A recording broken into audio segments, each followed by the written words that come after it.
The Bostonian is Matt Perrault. This is our city. The book is Dave Sharapan.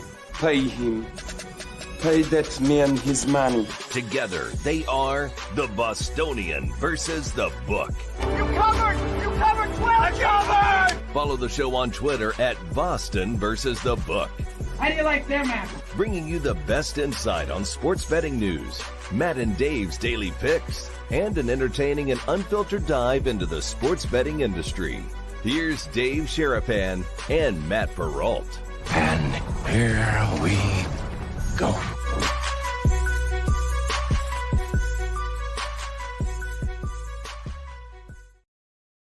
What's up, guys? How are you? Happy Roll Call Friday. Welcome in to another episode of the Bostonian versus the Book. My name is Matt Perrault. We're live on our YouTube channel at Boston versus the Book. The same on Twitter X at Boston versus the Book. Replayed on Sports Grid. Replayed on Sirius XM channel 159 each and every single evening. Again, reminder, this is a 1-hour show now for the summertime until our consig, until Sports BK consig. Dave Sharapan returns, but hold that thought. There may be something today that you might want to hang around for at some point. We are on vacation next week. So if you guys are looking for the show next week, we won't be here. We will be off for the traditional 4th of July holiday like we normally do. We take it off every year. So we'll be off for the week, back on July the 7th. And when you see me on July the 7th, I will not be here. I will be in New Hampshire. So I will be there for about a month. And then we'll be off in a week in August. And then we're back because our kids here in Las Vegas go back to school on August the 11th. If you can believe that. Yeah, summer is like a quarter of the way over for us here in Vegas. For a lot of you guys, you're just starting summer. For us, we've been rolling here since the middle of May. And the kids come back and we're, 7 weeks away from the start of school, which is kind of crazy to stop and think about it. But we should have a special guest later on today for Roll Call Friday. He may only be the only roll call we do. So because the show is condensed and because we only have a certain number of minutes to get the show in, this one individual will be welcomed to be here. So stay tuned for that, which could be a very interesting Roll Call Friday. We may roll through and grab you guys with roll calls and do an abbreviated version of it, depending on how it goes and how the end of the show goes. So like the last 15 minutes of the show, I don't know what's going to happen yet. So we'll figure it out. So stay tuned on a Roll Call Friday. I have toyed with the idea of pausing Roll Call Friday just because it is Dave's baby. Like, it is Dave's idea. And frankly, he's what makes it go. And he's what makes it fun. And he's the one that does all of the reading. I'm the one that puts it up on the screen. So to put it up on the screen and to read it at the same time, I think that could be a little boring. I don't want to, cause you guys to get bored by the show. So I don't know how entertaining that will be. It kind of loses a little of the luster of what Roll Call Friday. The idea to say thank you guys in the brigade, for one, just being here and paying attention to the show and liking the show, but also just being a part of this community. And not just being here on Friday, but being here every day, being in the Discord channel, which I will be in next week. And there's probably going to be, at some point next week, there will be a Discord channel chat in our Discord channel. To get into our Discord channel, it's free. It's easy. Just go to thebvbshow.com and click the link, and you guys can go and get into our Discord channel. I'll be in there. There will be at least one conversation. There could be more. It just depends upon what breaks in the sports world. But if there is a big story that breaks while we are off, I will jump in and I'll have that conversation with you guys. So the time, I don't know yet. How long, I don't know yet. And how many times I do it, I won't know yet until it's relevant. But if there is something that is significant that breaks during the time off, so most likely it won't happen on the 4th of July. Okay. On Friday the 4th, most likely you won't see me. But any other Monday, Tuesday, Wednesday, Thursday of next week, decent shot. You're going to see me jump on in and be a part of it here and have a conversation with you guys on our Discord channel. So thebvbshow.com. I see you guys are asking questions about the handles on YouTube. I have no idea what YouTube does. I have no idea why YouTube has changed things. I mean, on my end, just here it says at Z Hatton 42. It should say Zach Hatton. I don't know why that's going on. Your avatars are the same, which is good, but I don't know. Tavares signed a 4-year extension in Toronto, 4.38 million. Oh boy. Okay. So YouTube made the change. Oh, a lot of people on X are pissed about it. Okay. What's the change? That they changed the handles? That you have to use your actual handle now? You can't use a different name? It's wild because it's like you guys are being put up here like JC from KC 87. It used to be just JC from KC. So you can't pick the handle anymore on YouTube? Huh. Well, we'll try to figure that out for you and do whatever else. Tyrone says, pause roll call Friday till Dave returns. I'm not against it. I'm not. So just FYI, I think that's probably the direction we'll go with this. Okay, so it displays handle instead of channel name. Interesting. So people are asking, what's the numbers, Chef Benny? The numbers that's your channel name, not your handle name. Oh, there we go. Well, Rainmaker, because you put 512 in your name. That's why. So I guess you put your area code. It like Sonic is AZ in Arizona. So it's Sonic AZ. So that's why the wrench is still there, but interesting on this. Santana. They've totally changed your name to Germ Dog 07. That's Santana. How about that?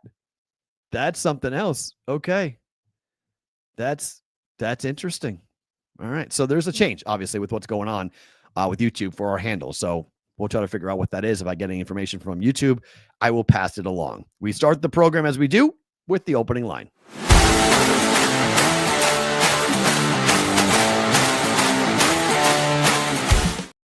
I don't know why I love this story so much, but I really love this story. The Rockies, the best team out, the worst team ever. Not the best team, the worst team ever.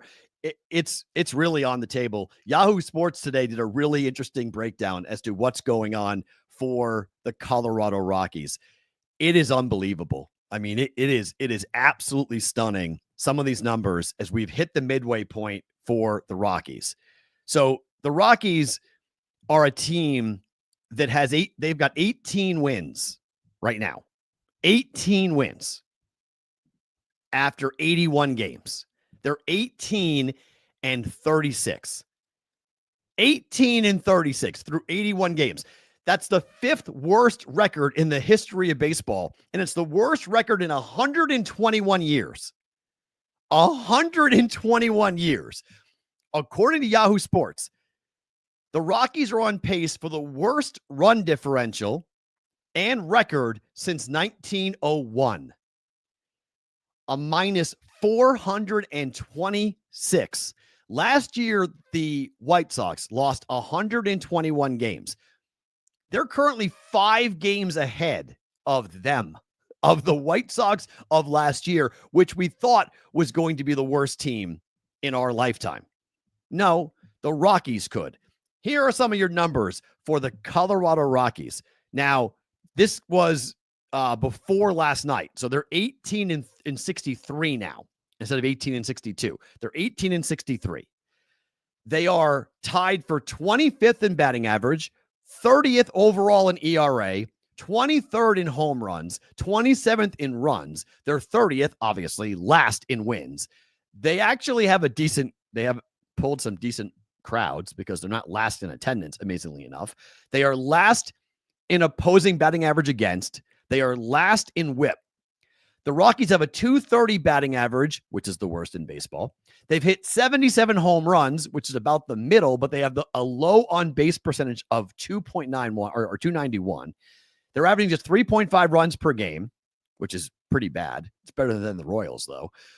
Their pitching staff is a 5.5 ERA, highest in the league. They gave up a ton of runs.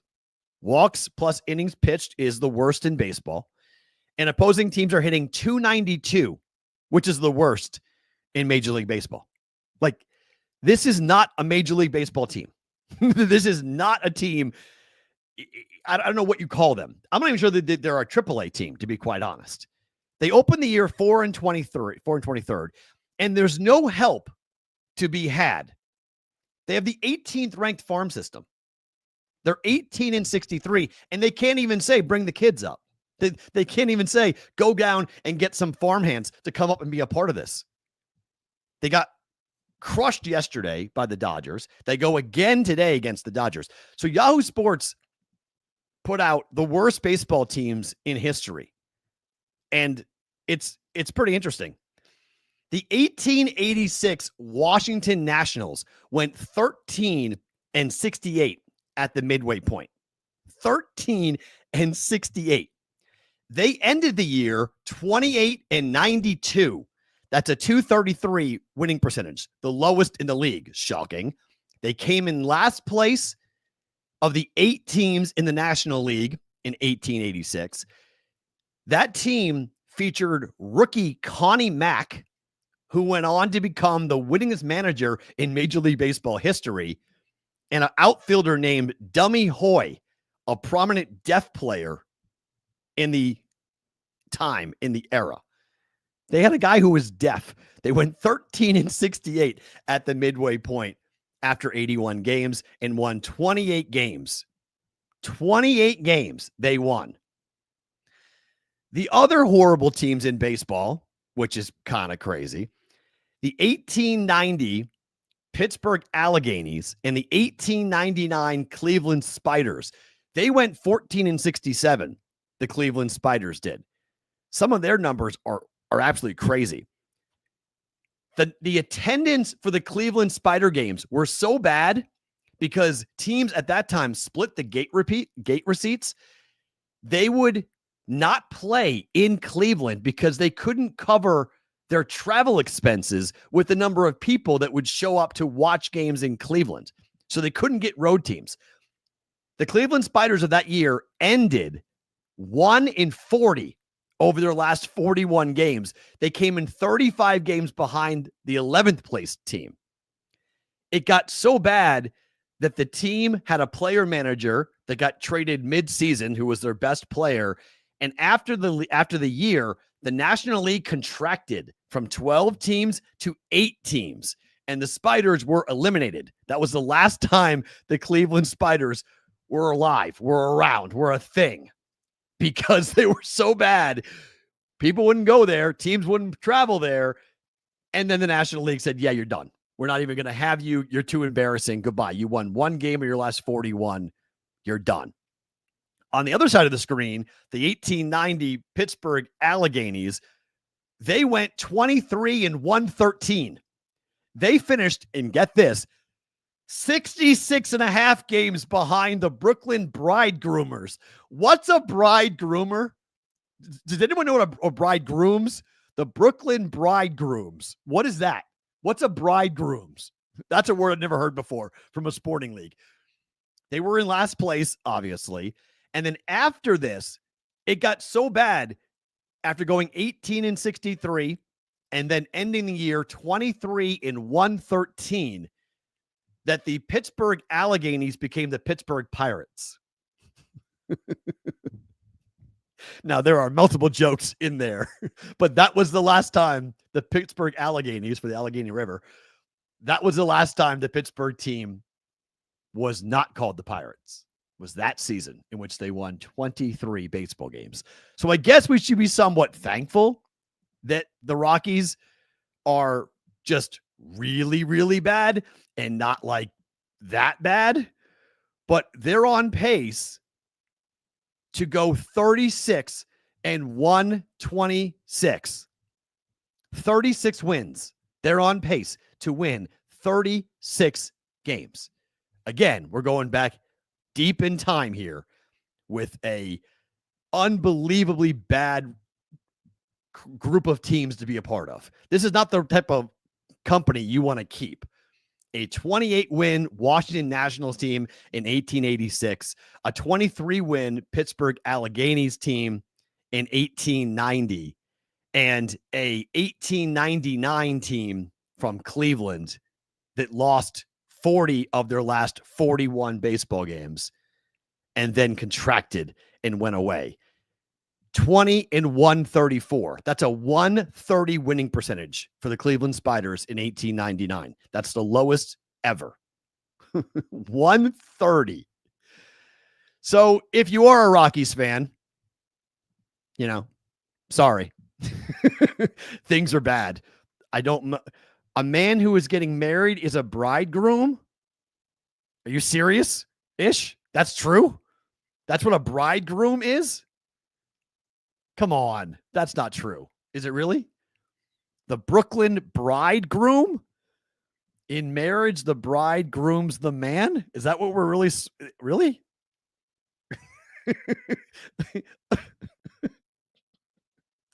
What are we doing? What?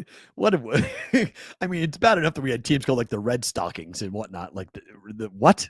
The Brooklyn bridegrooms. Okay, sure. They were the first place team that year. Interesting. The Baltimore divorcees, the rivalries with the Baltimore divorcees. It's a good point. I did not know that. You learn something new every day, I guess, right?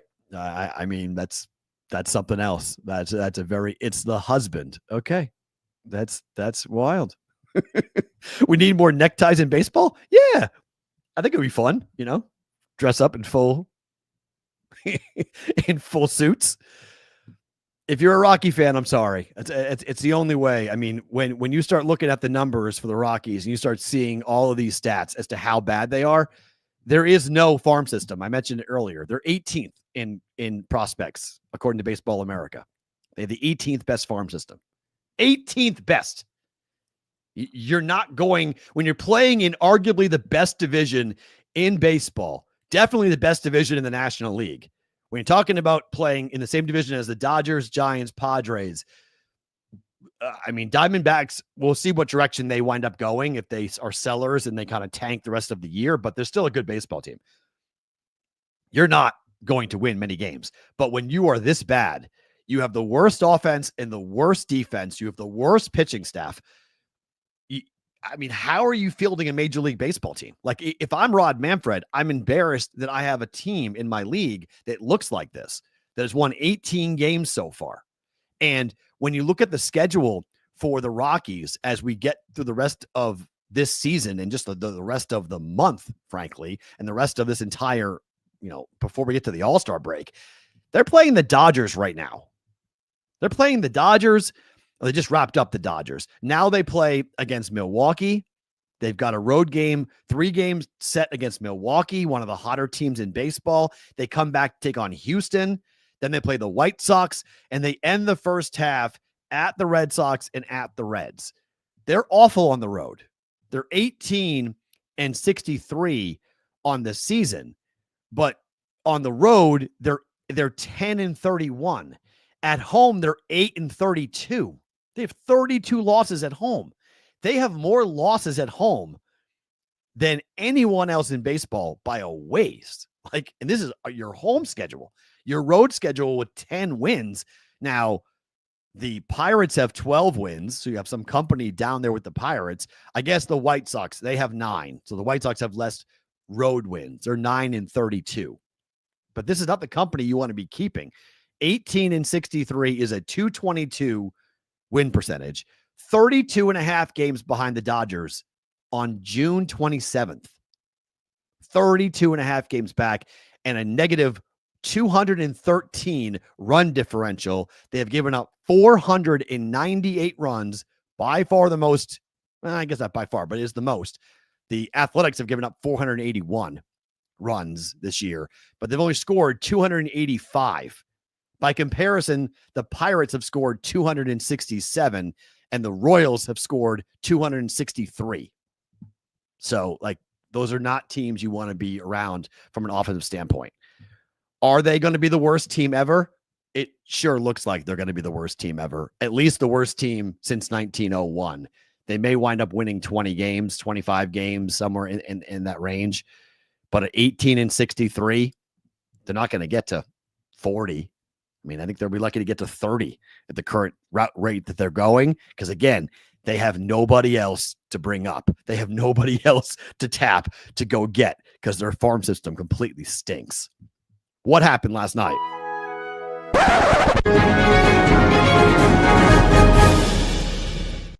What happened last night? Well, speaking of the Dodgers, Clayton Kershaw, he now has 2,997 strikeouts after K'ing 5 against the Rockies in a win for the Dodgers. He is 3 short of 3,000 strikeouts. In my lifetime, 3,000 strikeouts, it's an amazing accomplishment. I'm not trying to downplay it by any means, but it was one of those things that you would expect from a dominant power pitcher. The Roger Clemens, the Pedro Martinez of the world. Like you would expect those guys. Those are the 2 best pitchers in my lifetime from the Red Sox. But you would expect that. Nolan Ryan, right? Guys, Kurt Schilling, grab the ball, go power pitch, right? Strikeout pitchers. We may see the last. Kershaw might be the last. I don't have many cool things from a memorabilia standpoint, but behind me, over there, behind me, is an autographed signed Clayton Kershaw baseball. The first interview I did here in Vegas when I moved here, I did 2 interviews in one day. The first was Clayton Kershaw. The second was Mike Tyson. Clayton Kershaw could not have been nicer. And I did about a 30-minute interview with him, and then we sat and just talked about Texas barbecue and life and all sorts of cool things for pretty much the entire next half an hour until Mike Tyson showed up. And then Mike came in, and then I started to interview Mike.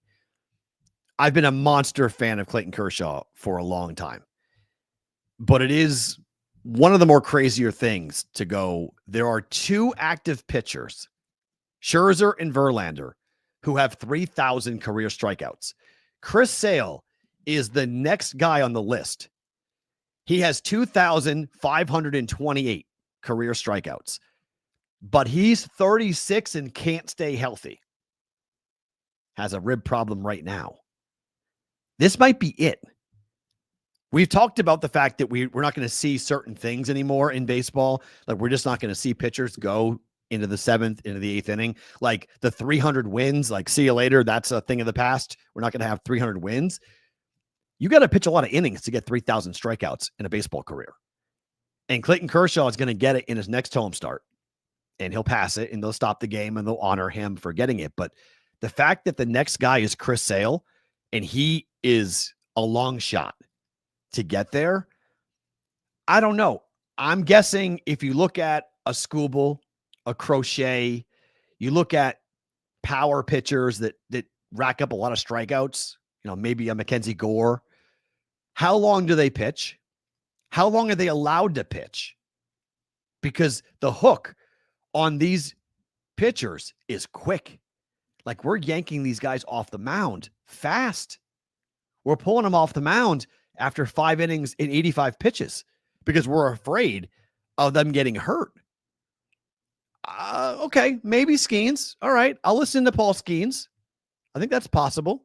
That's possible. Josie Myers, you know what, man?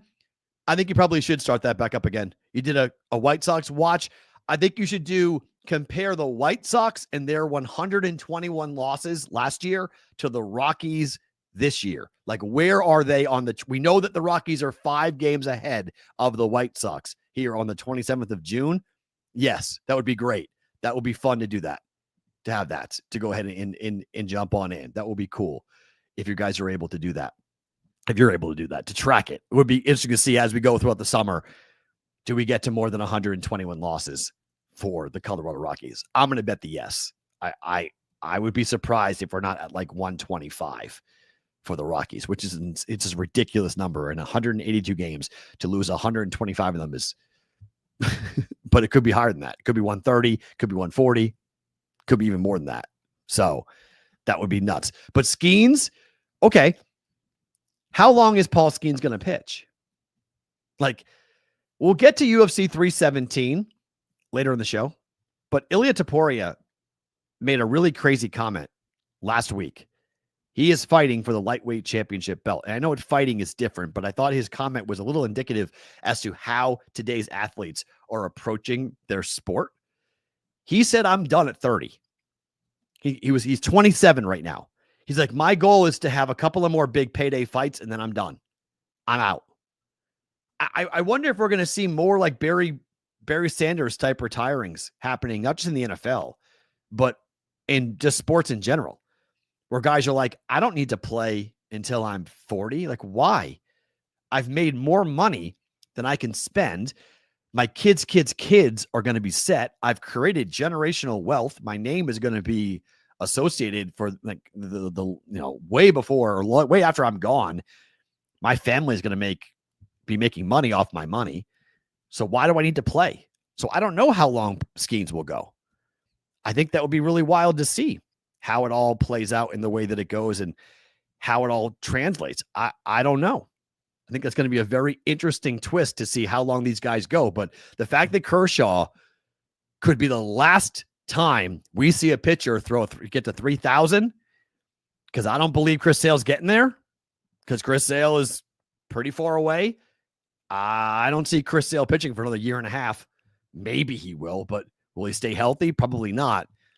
Watch that next start for Clayton Kershaw. He very well might wind up not just making history, but making history for the last time in Major League Baseball, at least until we change the way we currently handle pitchers, which is like with kid gloves. We all woke up to some breaking news involving the NBA. The Raptors, right after the NBA draft, their vice chairman and president of basketball operations, Toronto Raptors, have removed Masai Ujiri. He's out. He was a lame duck going into his last year, but he's out. And that is right after the draft. That's an interesting decision by a team to go ahead and do that, to have them part ways.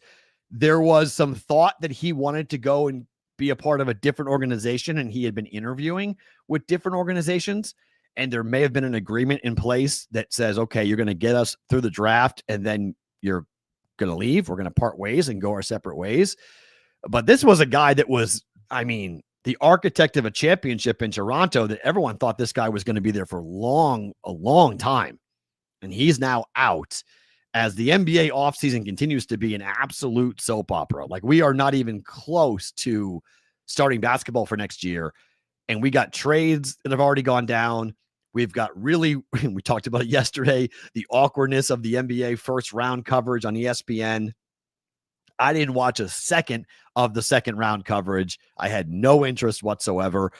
As soon as Ryan Kalkbrenner got drafted in the second round at like pick number 34, I think by the Magic, who took him, I was completely tuned off and done. I was like, I don't need to see any of this. I'm moving on to something else completely with this. So, yeah, I don't know. Yeah, the days of Nolan Ryan and Bob Gibson throwing complete games, long over, Kevin Roper. Long over. Interesting stat from Zach. Rockies run differential is minus 202. The White Sox was somewhere around 160, 170 last year. Oh, it's 213. Yeah, I thought it was higher than that. I thought we talked about that already, being higher than that. Minus 213. So they're way ahead of where the White Sox were last year. Okay. That's going to be an interesting situation to see how that all plays out. Yeah, guys, just so you know, like, I know people are commenting about what's up with the handles. The handles on the chat, I don't know what YouTube's doing. So that's not us. That's somebody else doing that. All right, yesterday, I went to the press conference for UFC 317. The card is going to be good, and it's got a lot of talent. It's got a lot of good fights up and down. I was really surprised at the number of Brazilians that are in town for this, and it's Charles Oliveira, obviously. So they're in town for Du Bronx, but a lot of excitement, a lot of hype, a lot of people really excited to go to the event tomorrow night and to be a part of the event tomorrow night. This is my first time being in Vegas for International Fight Week. I'm never here this week because International Fight Week is always next week when we're off. So I love the fact that they've moved it up a week. And I don't know if that's because of T-Mobile Arena or because of the 4th of July holiday or whatnot. But Jake Paul is fighting Saturday night. Nobody knows this, I'm glad, because the UFC is fighting on Saturday night. And Jake Paul has been saying, typical Jake Paul type things, getting people's attention and saying, okay, he's fighting Chavez Jr. It's, another washed up boxer who has a name that helps him sell tickets, I guess. But from a pay-per-view standpoint, I would have moved this event. Jake Paul is saying that Dana White should move his event because Jake Paul is going to crush the UFC's overall pay-per-view numbers, which is somewhat laughable. Like, somewhat laughable on this, to be quite honest. And J-Dow coming to Vegas. Good for you. Looking forward to seeing you, bud. I don't. Yeah, right. Jake Paul is still fighting. Correct. Yes. We didn't even know Jake Paul was still fighting. It's pretty hysterical, to be honest, that he is still fighting. But the fact that he is talking, Dana White didn't even know Jake Paul was fighting. Nobody knows Jake Paul was fighting. I probably just told most of you that Jake Paul is fighting on Saturday. No one's going to care. It's not a real event. It's a Mickey Mouse boxing event. UFC 317's a big event, a big card. The fights are going to be awesome. Now, how are we betting this card? This is interesting. Someone's asking, did Charles tower over Ilya in person like he did on TV? Yes. It's 5'7" versus 5'10".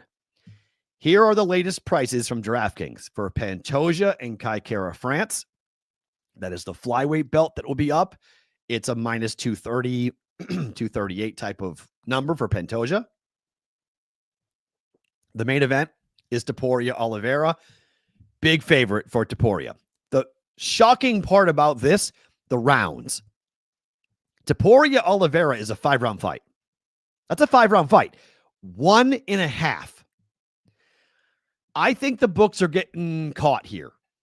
I think the books, unless Oliveira submits Topuria, I don't know how this thing goes that fast.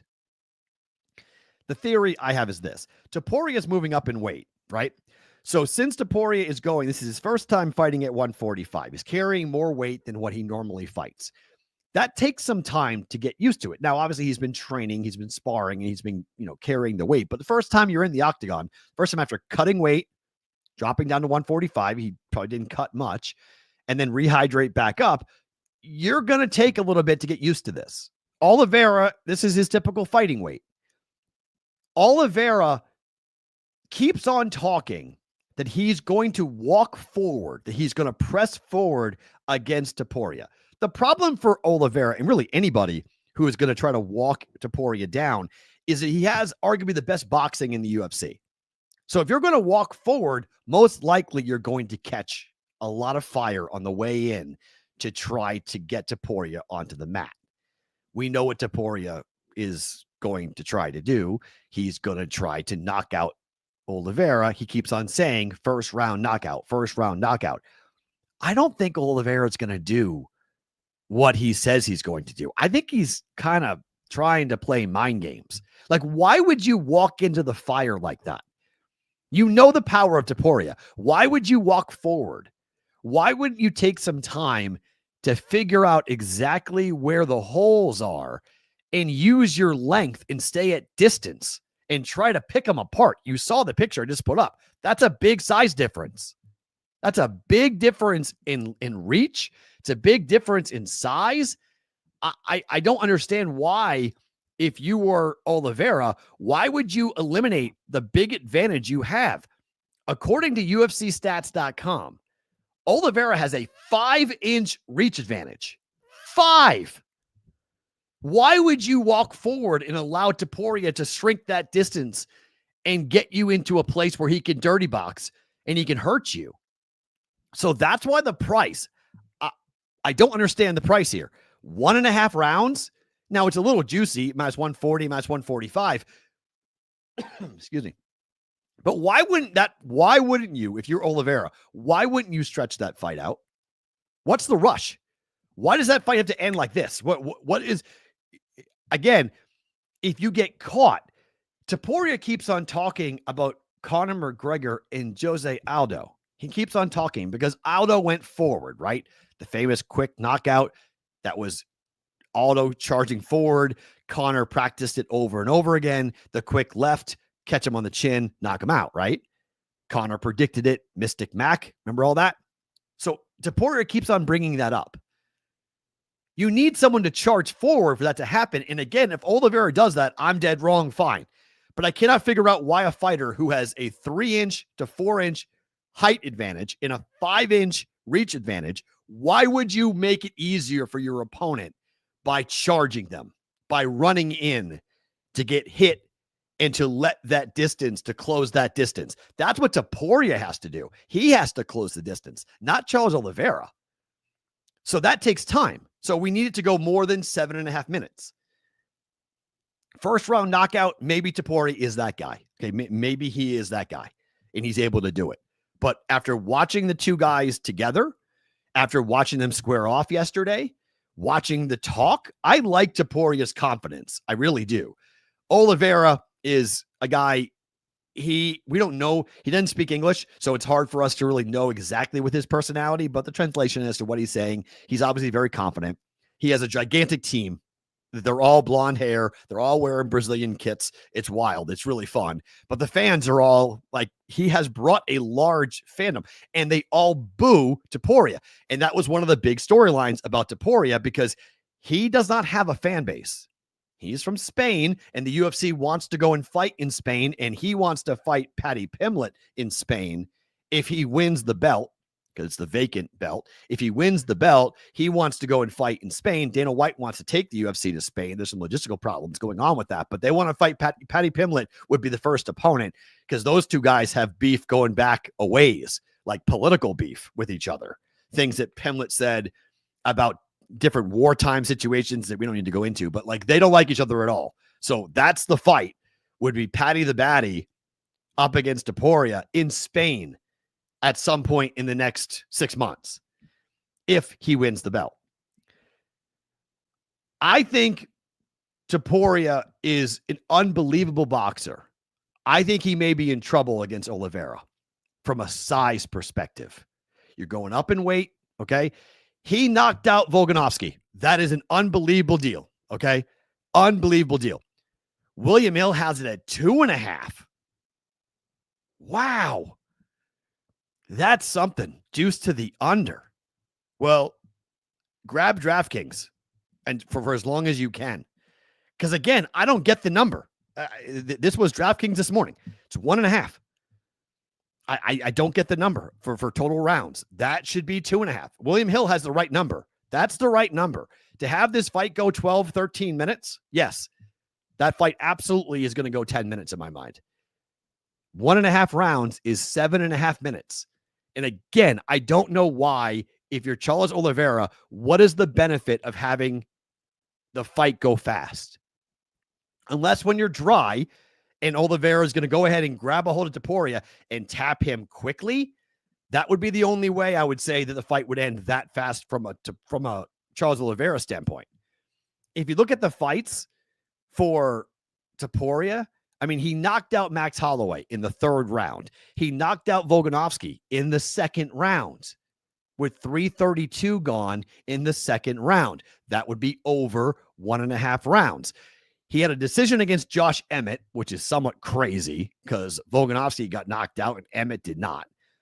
Bryce Mitchell, he arm triangle submitted him back again, 2nd round, past the 130 mark.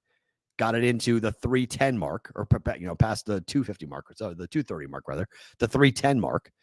And then he knocked out Jai Herbert back on March of 2022 in the 2nd round early. It's a 5-round fight. I think the best move is the over. I think the best move is the over on that fight, to be quite honest. Ish165 says, I'm also curious how much heavier Charles gets after weigh-ins compared to how heavy Ilya is, since he isn't cutting much weight. Yeah, I think that's a possibility. I mean, I think that there's a chance there that there could be a big weight differential. Again, this is his first fight at 145. And to me, you're fighting one of the best in the division. Now, it's the stacked of stacked divisions. Like, you're going into the lightweight division is where all the talent is in the UFC. It's where it's been there for a while now, right? So, 155, sorry. So, like, I don't know. To me, let's see what happens. How much difference is it from 145 to 155? How much difference? How much does Oliveira weigh? How much bigger does he look than Topuria? You can't change your height. You can change your hydration. You can change your weight on fight night, but you can't make yourself taller. 5'7" is 5'7". Okay. And that's what Topuria is. He's 5'7". 5'10" is Oliveira. 74-inch reach to 69-inch reach. It's a big, big difference. So, again, why would you close that distance if you're Oliveira? Keep it at distance. Stay out of trouble. Pick them apart. Use your kicks. Use your length. Use your height. Make Topuria come to you. Could be a boring fight. It's got the real potential to be a boring fight. Really has the potential to be one of those fights that has a whole lot of hype and then not a lot of action, just given the styles and given where the fighters are. I could be dead wrong. I don't know if Kai Kara France can win. I think he's live, but I think it's a really tough matchup for Kai Kara France going up against Pantoja. It's the flyweight guys, so it's submission. It's most likely not going to be knockouts. How does that fight end? Most likely by submission in my mind. I think most likely that title fight, and I think Pantoja wins it. It could be exciting. Kai Kara France, if he doesn't land the big shot and score a knockout over Pantoja, Pantoja hasn't lost in a long time. His last loss was in July of 2020. He has either submitted or with decisions for every fighter he has faced, and he's run through this division. And Kai Kara France is coming off of losses in 2 of his last 3 fights. Now, he won his last fight against Steve Ursig that was impressive, but how good is Ursig? I mean, he had a lot of hype around him because he looks like a librarian. So a lot of folks were like, this is the next guy. And then he got beat by Kai Kara France, but he lost to Brandon Moreno knocked him out in the 3rd round of their fight. So I struggle here a little bit with what we see. This is the 5th title defense for Pantoja. I've seen him fight 2 times. I think I've seen him fight in person. He's unbelievable. I think him by submission is probably the best look on this. Yeah, I agree. He has the division on lock. I really do. It's just going to be, it's going to be fun to see what happens with all of that. Baseball plays, and yes, some UFC picks as well for us here coming up for today on today's version of Just the Picks.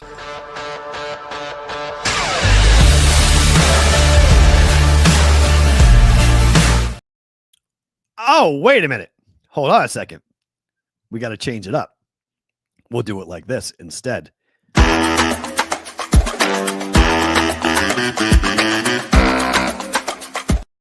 Hold that thought, because I teased this and I told you, look who's back. What's up? What's happening? How are you? I'm fighting it. Yeah. I'm going to try my best to talk. Okay. But just wanted to pop in. Last show before the break. Yeah. Down to fighting weight. See what you got. Yesterday I popped in the chat and gave everybody the Phillies in game under. Yeah. Turned out okay. So we'll All see right. what we got. How do you feel about the Rays today? 4 in a row. Rays on the road. Keep the ball rolling in the right direction. Baltimore stinks. Bet. Like it. Rays money line. How about the under 9.5? Dodgers and the Royals. How is this number 9.5? I don't understand. Royals can't score to save their lives. I know, but the Dodgers can. How many runs they scoring? 9, 10 themselves? On the road, Dodgers don't score nearly as much. Defense, pitching, better at home for the Royals. Under 9.5. I say let's book it. All right. Mariners, Rangers. Rangers are the number 1 team at home to the under this year. Only 10 games all year have gone over for the Rangers, and the Mariners can't score all of a sudden. They've got back-to-back games and they got blanked. Under 7.5. Mariners, Rangers. Yep. Yeah? That's a bet. All right. And we're going 3-leg money line parlay. The Astros game might burn me, but the Astros have won 4 games in a row. Mm-hmm. 30 wins at home. They're at home today against the Cubs. Dodgers against the Royals, and then the Mets on the road here today for a 4-1 return. Better to book that. Mets are beating the Pirates. Yeah. Dodgers should win. Should. Come on, it's Royals. Can't score. I know, but may give up a couple. So it's a little worried. He's given up 5 his last 2 starts, basically. He's given more than a couple. Yeah. He's been hitting hard. And Houston's playing who? Cubs. What's that pitching matchup? It's decent. I say book it. One of the 3 is going to get you, but it's probably going to be the Cubs beat the Astros. Yes, I would agree. It's the cheapest price. I mean, it's basically a pick 'em game. Pick 'em game, yeah. So just going with the home team and the home team record with the Astros playing, and then the Cubs blanking the Cardinals in back-to-back games. I know I don't want you to talk too much and too long, but yesterday in Major League Baseball was, and it's now a couple of days, we're back to not being able to hit and score all of a sudden. Well, there's a shutout epidemic. So 8-0 Tigers yesterday. Mariners scored 1. Phillies scored 1. 4-0 Rays yesterday. 3-0 Cubs yesterday. 4-0 Mets yesterday. 3-1 Dodgers over the Rockies. 3 teams scored 1 run, and 1, 2, 3, 4, 5 teams scored 0 runs yesterday. 5 shutouts, yeah. Like, what is going on? The ball? Are we dog days of summer? Guys don't care. Like, this is wild. Well, it's one of those things that I think people are starting to ask the question. We'll see if it's a short-term thing or a long-term thing. Once we switch to the weekend series, change of venue, different. I mean, the really good pitchers all pitched in the last 2 days. So aces. You had some you had some really good pitchers the last couple of days. I don't know if you heard my breakdown for UFC 317 for the main event between Oliveira and Ilia Topuria, but went to the press conference yesterday. This is going to be a longer fight than people think. I don't understand. Oliveira is 5'10" versus a 5'7" fighter, and he has a 5-inch reach advantage. I don't understand why Oliveira would charge in and take away all that space, because that's his main advantage when it comes to this fight. And we have a boxer in Topuria who wants to be in close and dirty box. I think this, someone said William Hill has already gone to 2.5 rounds, already gone up, but I don't understand how this is 1.5 rounds. I think this is wrong. Is it a 5-round event? Title fight. Yeah. It's a 5-round fight. So you like over? Yeah. Over 1.5 rounds. I just needed to go into the 8th minute, 8 minutes. Halfway through the second round. So minimal chance of a knockout then? There's always a chance of a knockout, but I don't know why, if you were Oliveira, why are you putting yourself in harm's way? I would just stay at distance and pick apart and make it be kind of a boring fight. I would just use I have a 5-inch reach advantage. And it's the first fight ever at 155 for Topuria, who's going up from 145 to 155. So he's never carried this weight. So he's going to be at a disadvantage, smaller. Oliveira probably weighs 5 to 10 pounds more than he does on fight night. I just think I think Topuria probably wins the fight, could knock him out, but he's claiming a first-round knockout. He keeps on telling everybody he's going to do what McGregor did to Aldo, and you need 2 guys to tango with that. And I don't think that Oliveira is going to go forward like that, in my opinion. What's the chat say? You guys in the chat? Agreed. It's over or under. You guys, they're fight guys. According to our guy Ish. Oh, 100% over for Ish 165. So he likes the over on that. Isn't it nice when, by the way, hi, brother Dan. Right. Good brother to see him I haven't seen him for a while. Tyron's is over. Okay. Isn't it nice when YouTube changes stuff and doesn't tell you? Everyone's furious about it, that they've changed all the handle names now, because it's now your channel name, not your name in the chat. So everyone's like Ish's always been 165, but like JC from KC has got the 87 on the end of it. And for some of the guys, it's even worse because like Santana is Santana, but his name on his channel is Germ Dog 07. So now it's totally different. Or ATY 12. Like he's like, what's that? He's like, that's not my handle. Who is it? I don't know. We I don't know either. we don't know who that is. So that's the problem that we're dealing with at the moment with this. So that stinks. Yeah. So hopefully it'll go back because people are angry about that. So YouTube normally is pretty sensitive to this. Yeah. See why people are mad about the change. So, it's Jimmy Football. Sorry. There you go. It's Jimmy Football. Hi, Jimmy Football. Bummer. Sorry, man. Yeah, that stinks. I have one more bet for UFC tonight coming up here for tonight. And I'm calling it a prop bet. It kind of is a prop bet.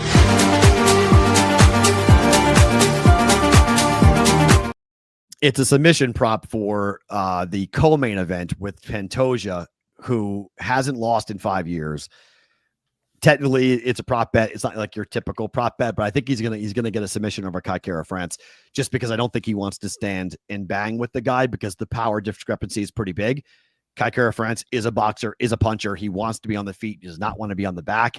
And I think Pantoja is a submission specialist. I think he gets on his back. I think it could end pretty quickly, but I don't know. Second round, third round, fourth round, somewhere in that general spot. It also could go the distance. It's basically a pick 'em for the fight to be finished inside the distance or go the distance. So that's a little bit of that's why the prop is 225. Right. You got a decent price on it. So, but I'll take Pantoja by submission. That price screams to me that it's going the distance. Okay. Very possible. Yeah. I think there's going to be a lot of people who think the fight, because it's the little guys, it's the flyweight guys. So, they take a lot of punishment. They're quick, they're fast, but they don't have a lot of knockout power. Kai Kara France can catch you. He does have knockout power. And a lot of people, at least yesterday at the press conferences I was talking about, they think that there's a lot of disrespect going on for Kai Kara France, but he's lost 2 of his last 3 fights. And the guy he beat, Steve Erceg, is, he was sort of a internet legend because he looks like a librarian. He's got glasses and he's just, the win got him this fight, but I don't know how much better he's gotten over the last couple of years. And Pantoja just doesn't lose. The dude is phenomenal. Ohtani watch time.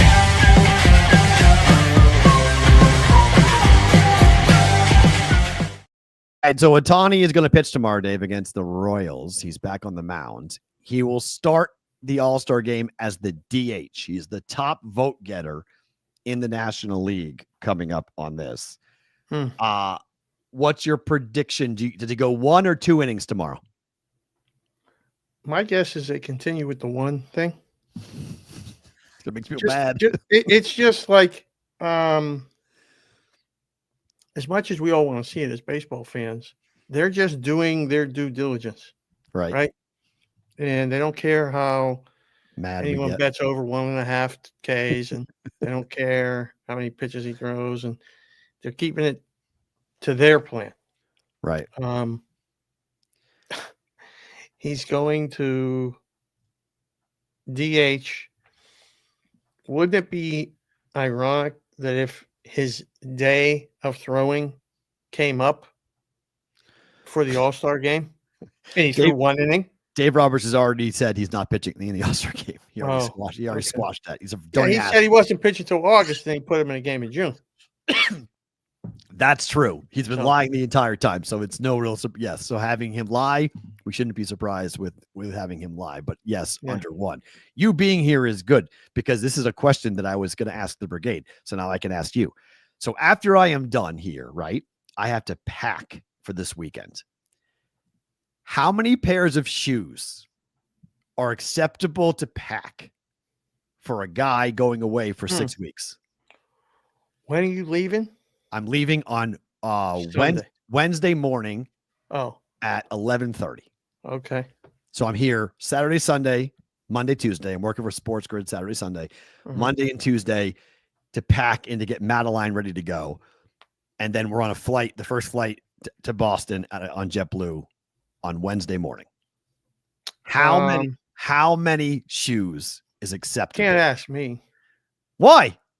Well, because I would pack more. Because I would need at least 4. So here are the ranges: 4 to 12 in terms of how many pairs of shoes should be. Because I'm like, I was counting it the other night. I'm at like 7 right now. And everyone's telling me I'm crazy. No. They're like, how do you have 7 pairs of shoes that you want to bring? I'm like, well, I'm going for 6 weeks. Like, I'm going to a different country. Like, I need everything. I need it all. I need boots. I need flip-flops. I need basketball shoes. I need running shoes. I need casual shoes. I need dress-up shoes. I need it all. 2? You get away with 2? No way. No way. 7 does not seem excessive, Joseph Myers. I don't think that's excessive. I think that's about normal. I don't think it's excessive either. I mean, it's 4 minimum. I couldn't get away with 4. I tried to look at 4. I was like, there's no way. There's no way. How can I do 4? Like, I can't. Good thing is where you're going, right, has stores. Well, obviously, you can buy shoes. That's what Amanda said. That's what she. You never need flip flops. Yes, you do.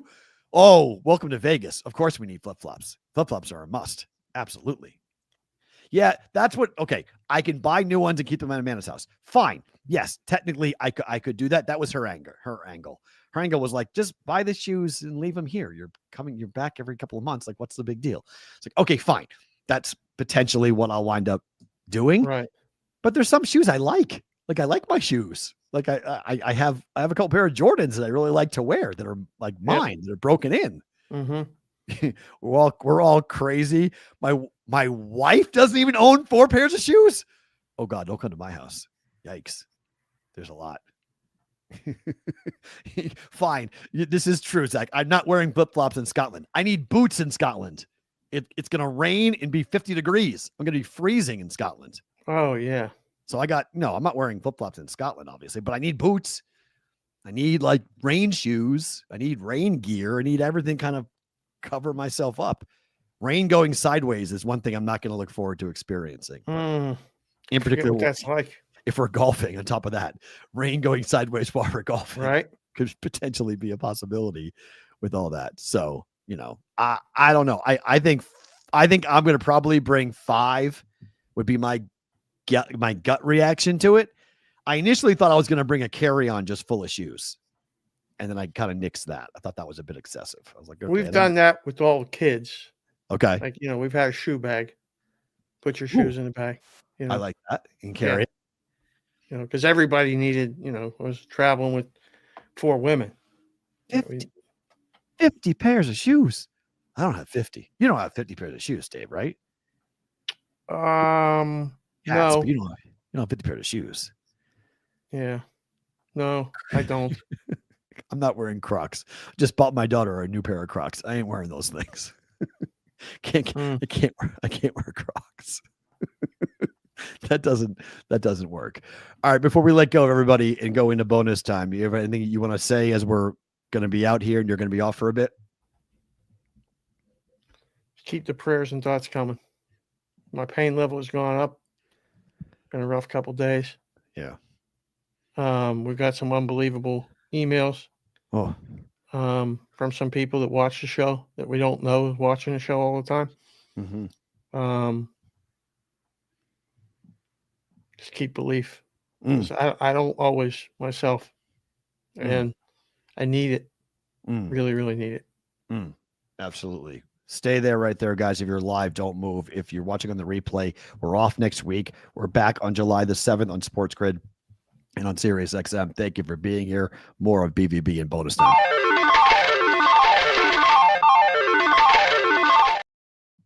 All right.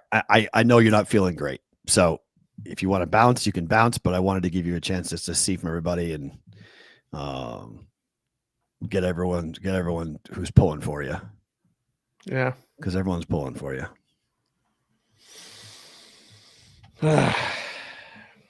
Yeah. I wish it didn't hurt so bad, Matt. That's the problem. The pain is increased. Whatever's going on in there, it's letting me know that it's there. went to my dentist here, and he looked at it and said it's worse than it was, 100%. But not that it's going to affect anything different with the surgery, but in fact, leading up to the surgery, you're what? You're 10 days out? a week from Monday. So, yeah. I mean, I'm glad you stopped doing Sports Grid because I'm glad you stopped doing that because that's too much. I heard it and I was like, you were fighting it and you were trying and you were toughing it out. And I was like, just don't worry about it. Like, we got you. Like, everyone's got you. We're all, I know you want to work and I know that you get a lot from this. Everyone gets a lot from you doing this, but strength right now is what we want for you. Get strong, get rolling. I would agree. There's your brother. Yeah. I would agree. That's it. We'll see. And he knows.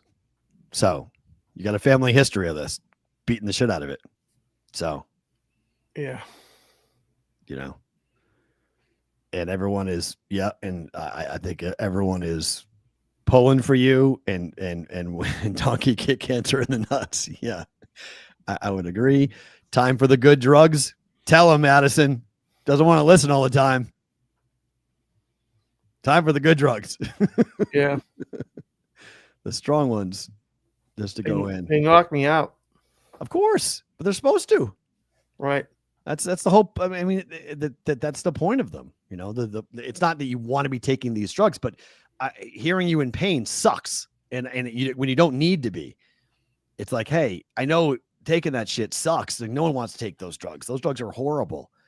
But if you actually are in pain and you're taking them for the right reasons, it can help you get through the day.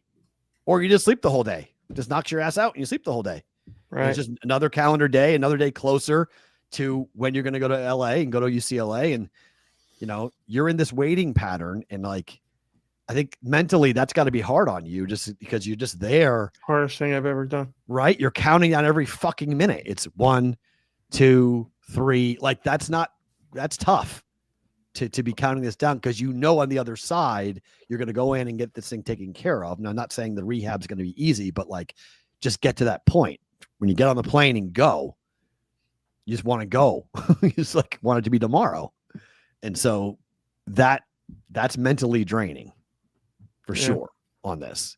Yeah, it's been the hardest thing I've ever had to deal with. The mental and now the physical pain it wasn't like this even a few weeks ago. Mm-hmm. So we're getting closer. My favorite thing about today is hopping on here. And letting everybody at least see me.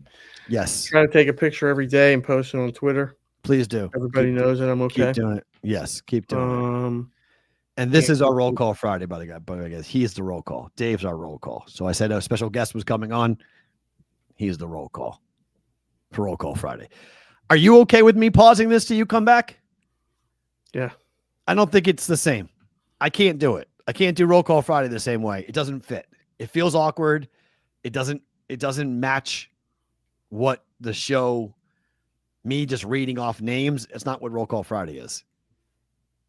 And frankly, it's too much, to be honest with you. It's a lot to go back and forth and like post it, but like to do all that, like I'm going to like break my neck. Mm-hmm. So I'd rather pause it and have it be when you come back. Yeah, it's fine. Okay. So the day you come back and do the show is the day I'll be in surgery. So, no, I mean, I'm going to pause it till you come back in August. Oh, yeah. I'm not going to. Whatever you want to do. Listen, when I'm gone, do whatever you want to do. Keep the show alive. Yeah. We're just not going to. I want to come back and do the show. Yes. I just pray it's God's plan. Mm-hmm.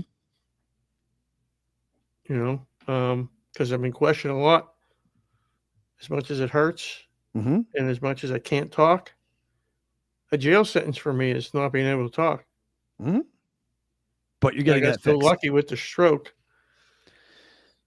because that for 45 minutes I couldn't talk. Right. I was having a stroke, and I remember it. It was terrible. Mm. So I'm going to wake up and be in pain, but know that it's fixed, and then I'll be able to talk again. Mm-hmm. So, Mm-hmm. so I don't mean to get choked up, but it's okay. pretty scared, man. It's okay to be vulnerable. It's okay to admit that this is scary. It's also okay to say, you know what?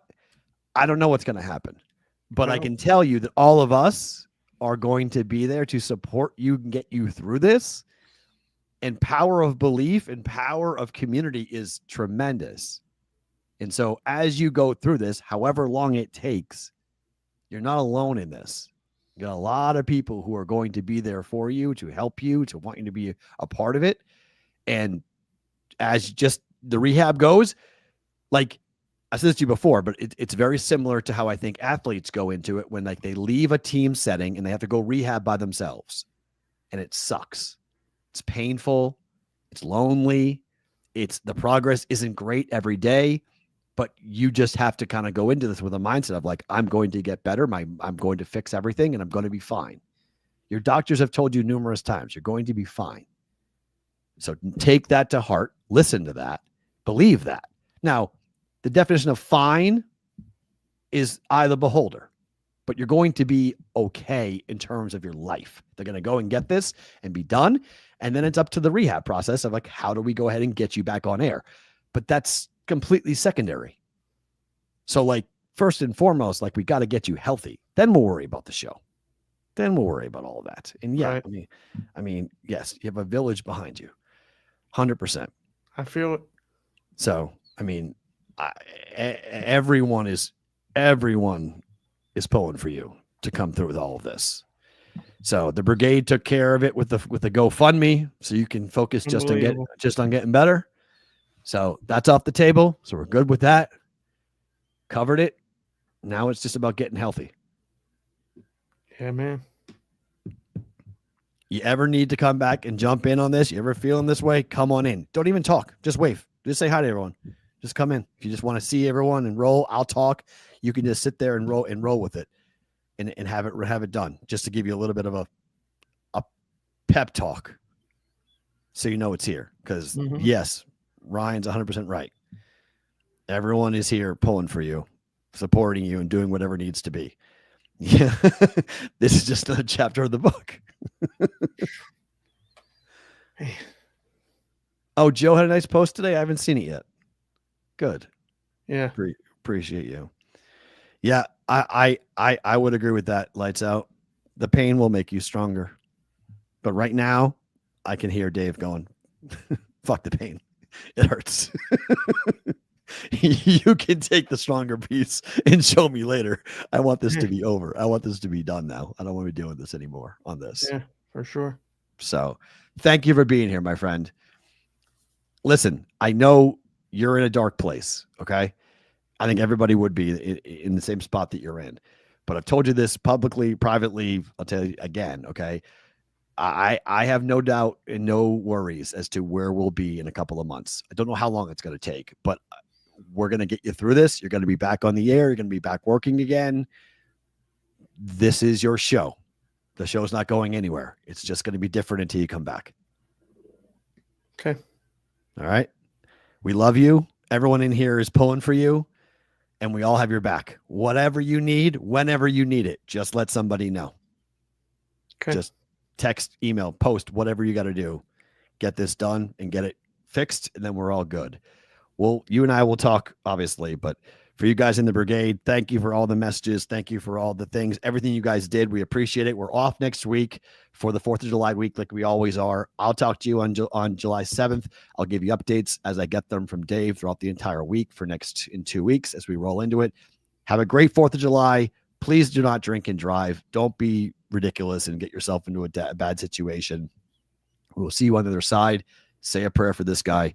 And we're back on Monday, July 7th for the next episode of the Bostonian versus the Book.